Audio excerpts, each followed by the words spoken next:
दूसरा अध्याय। वसुदेव जी के पास नारद जी का आना और उन्हें राजा जनक तथा 9 योगेश्वरों का संवाद सुनाना।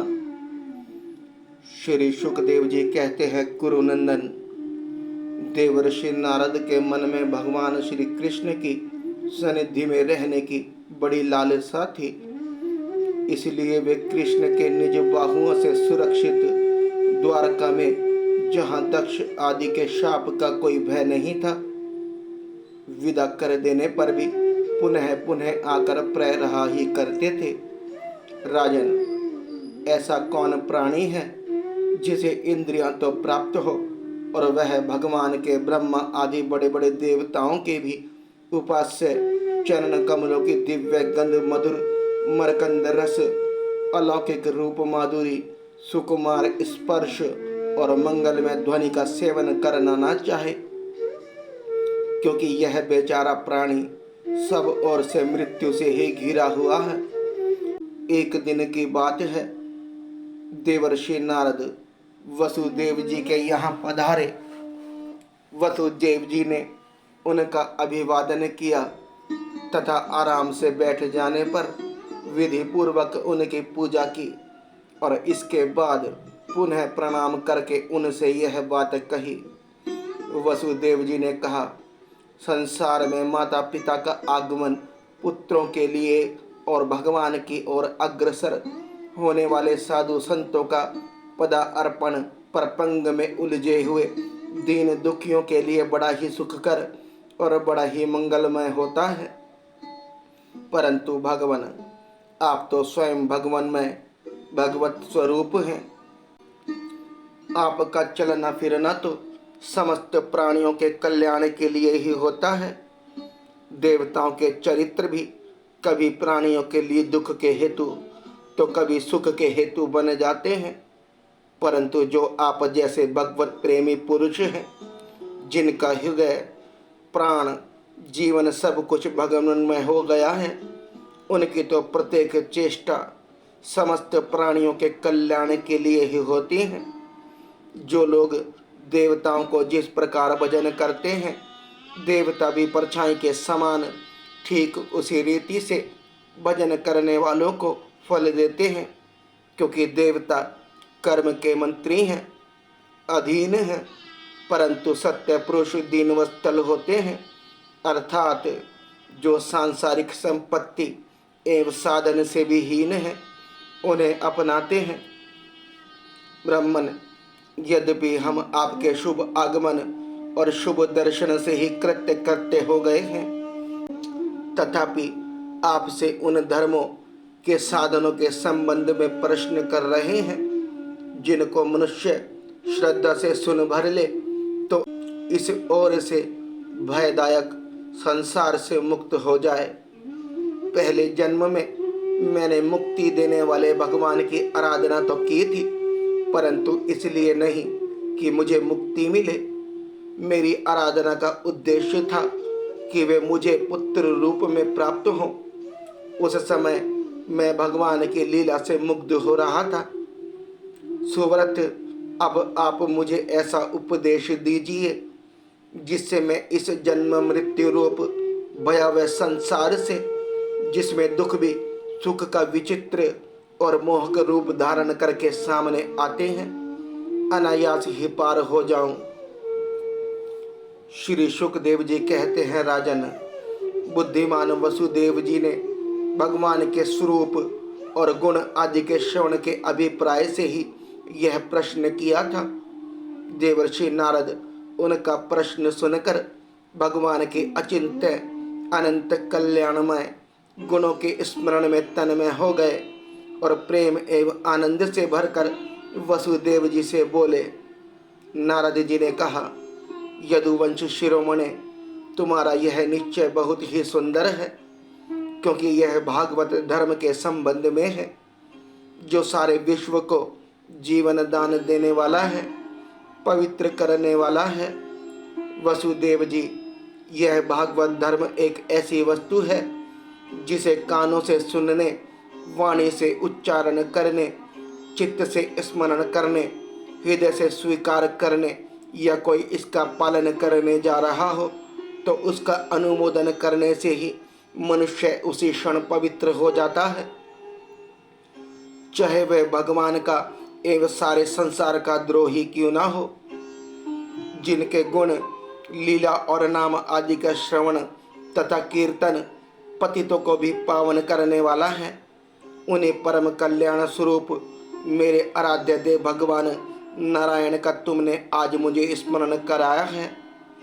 वसुदेव जी, तुमने मुझसे जो प्रश्न किया है इसके संबंध में संत पुरुष एक प्राचीन इतिहास कहा करते हैं।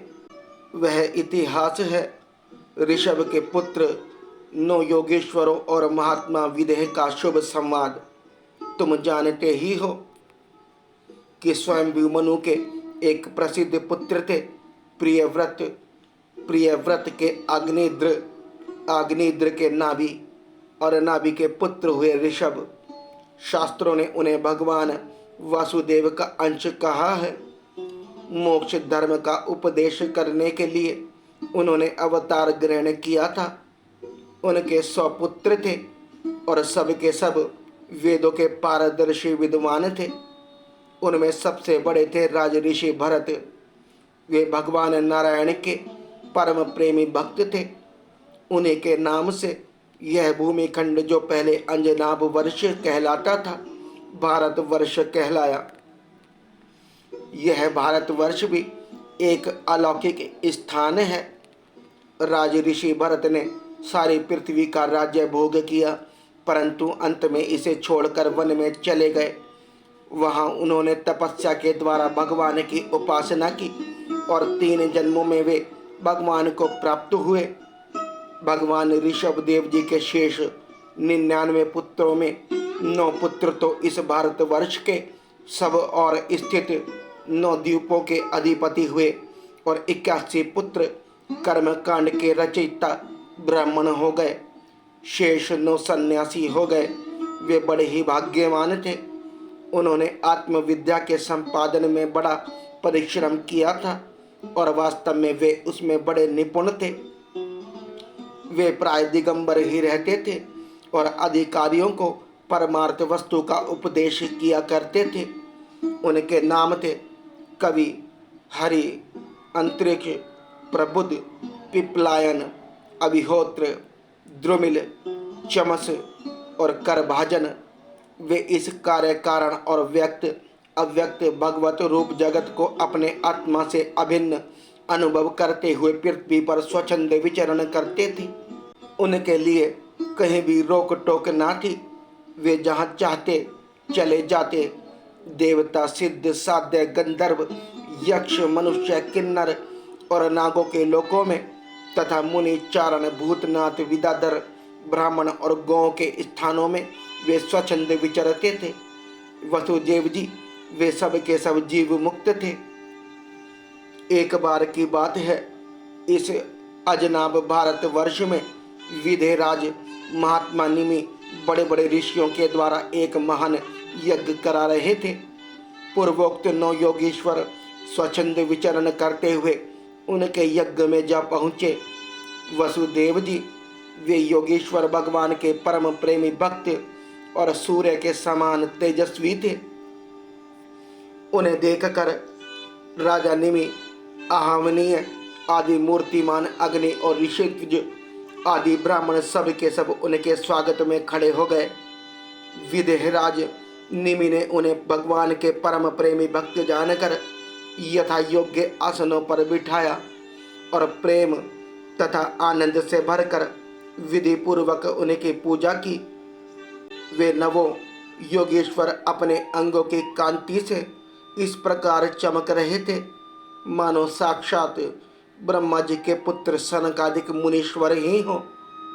राजा निमि ने विनय से झुककर परम प्रेम के साथ उनसे प्रश्न किया।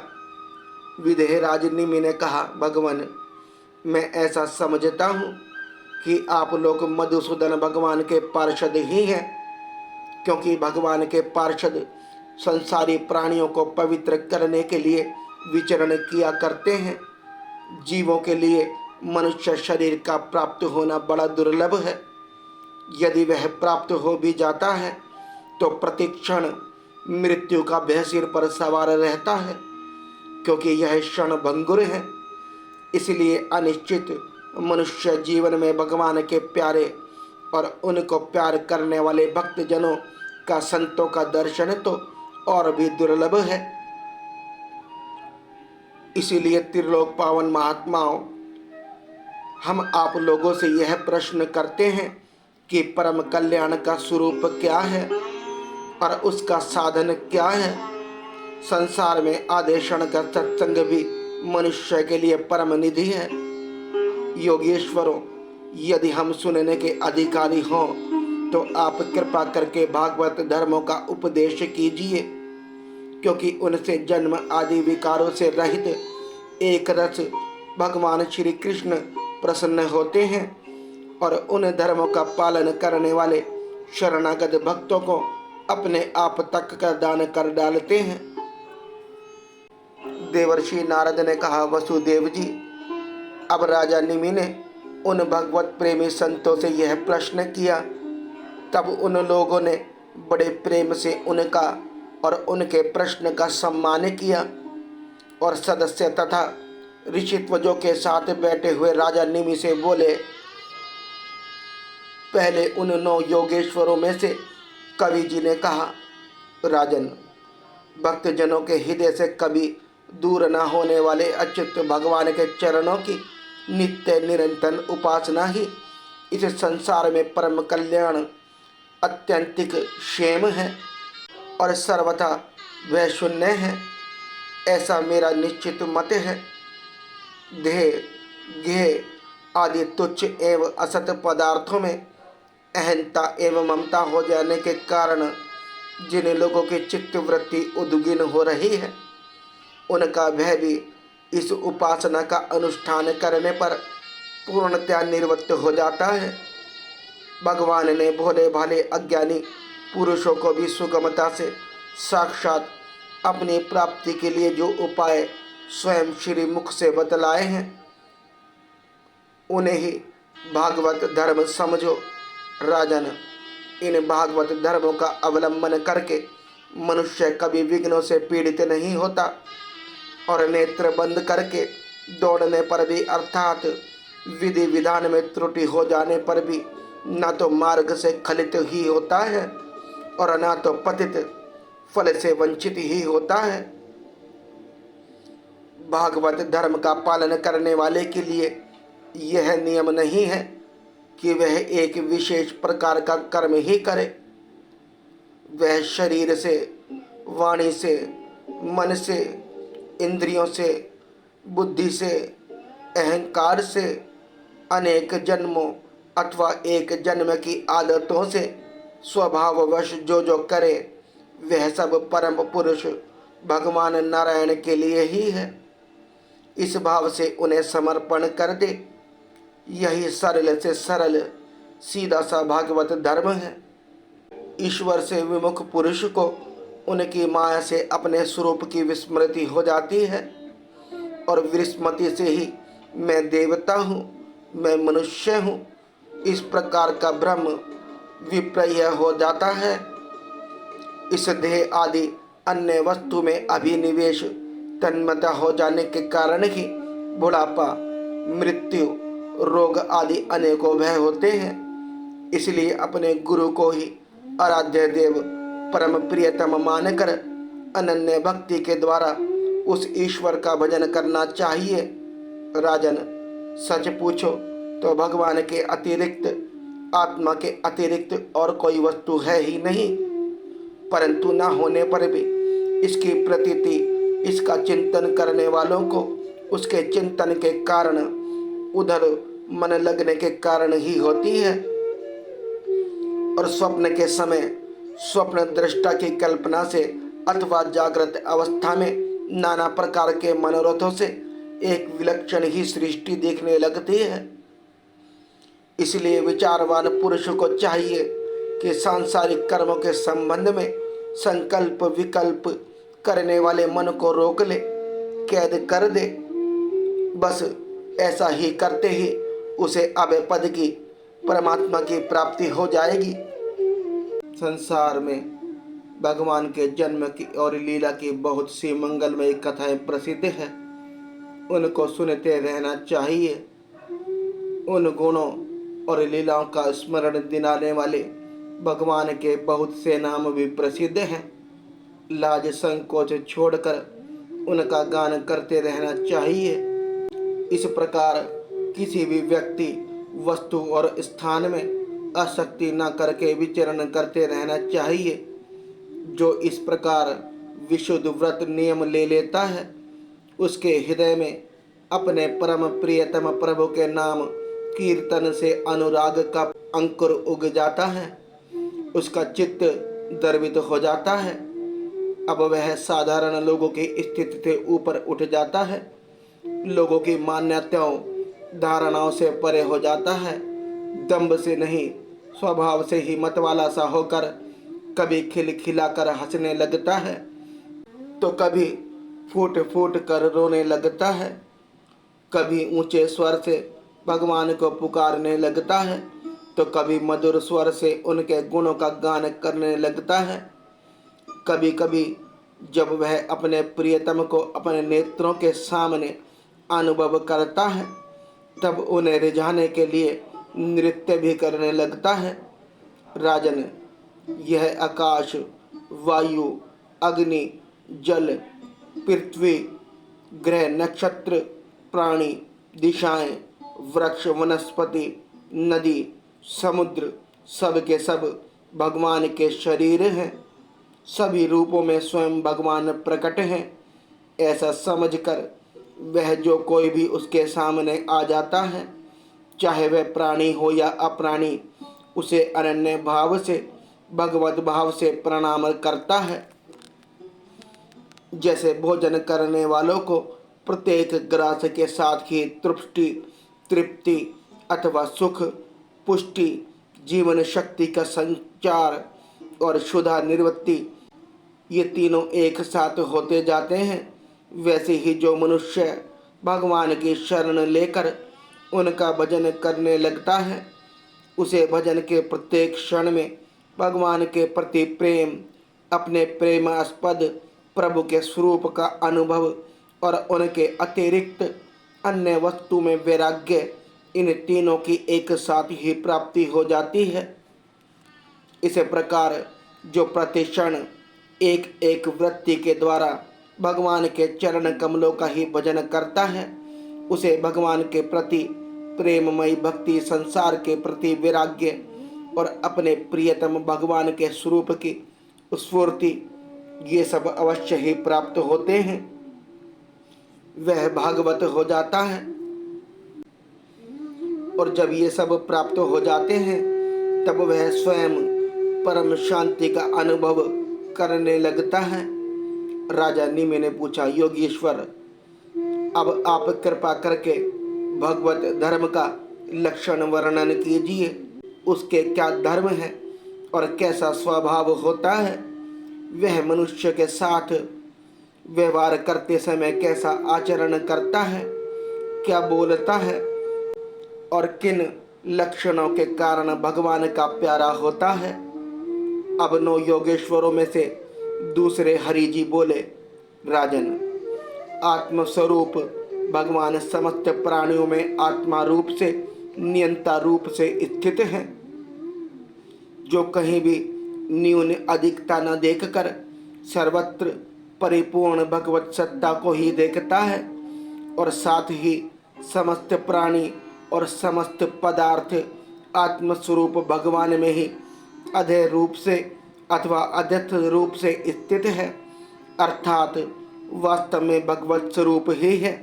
इस प्रकार का जिसका अनुभव है, ऐसे जिसकी सिद्ध दृष्टि है, उसे भगवान का परम प्रेमी उत्तम भागवत समझना चाहिए। जो भगवान से प्रेम, उनके भक्तों से मित्रता, दुखी और अज्ञानियों पर कृपा तथा भगवान से द्वेष करने वालों की उपेक्षा करता है, वह मध्यम कोटि का भागवत है।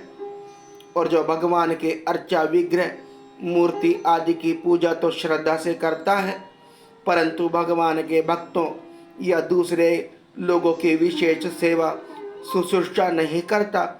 वह साधारण श्रेणी का भगवत भक्त है, जो श्रोत्र, नेत्र आदि इंद्रियों के द्वारा शब्द, रूप आदि विषयों का ग्रहण तो करता है, परंतु अपनी इच्छा के प्रतिकूल विषयों से द्वेष नहीं करता और अनुकूल विषयों के मिलने पर हर्षित नहीं होता। उसकी यह दृष्टि बनी रहती है कि यह सब हमारे भगवान की माया है। वह पुरुष उत्तम भागवत है। संसार के धर्म है जन्म मृत्यु, भूख प्यास, श्रम कष्ट, भय और तृष्णा। ये क्रमशः शरीर, प्राण, इंद्रिय, मन और बुद्धि को प्राप्त होते ही रहते हैं। जो पुरुष भगवान की स्मृति में इतना तन्मय रहता है कि इनके बार बार होते जाते रहने पर भी उनसे मोहित नहीं होता, पराभूत नहीं होता, वह उत्तम भागवत है। जिसके मन में विषय भोग की इच्छा, कर्म प्रवृत्ति और उनके बीज वासनाओं का उदय नहीं होता, और जो एकमात्र भगवान वासुदेव में ही निवास करता है, वह उत्तम भागवत भक्त है।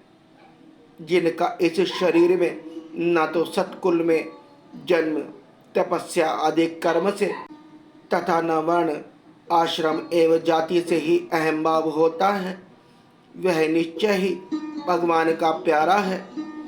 जो धन संपत्ति अथवा शरीर आदि में यह अपना है और यह पराया, इस प्रकार का भेदभाव नहीं रखता, समस्त पदार्थों में समस्वरूप परमात्मा को देखता रहता है, संभाव रखता है तथा किसी भी घटना अथवा संकल्प से विक्षिप्त न होकर शांत रहता है, वह भगवान का उत्तम भक्त है।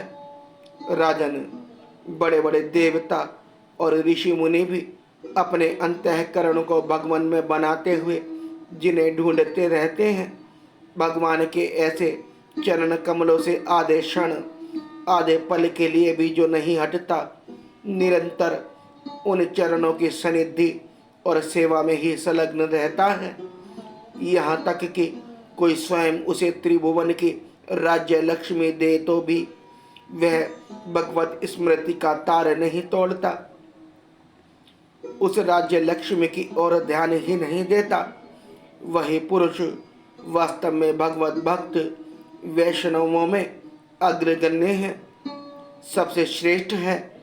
रासलीला के अवसर पर नृत्य गति से भांति भांति के पाद विन्यास करने वाले निखिल सौंदर्य माधुर्य निधि भगवान के चरणों के अंजलि नख के मणि चंद्रिका से जिन शरणागत भक्त जनों के हृदय का विरहजन्य संताप एक बार दूर हो चुका है, उनके हृदय में वह फिर कैसे आ सकता है।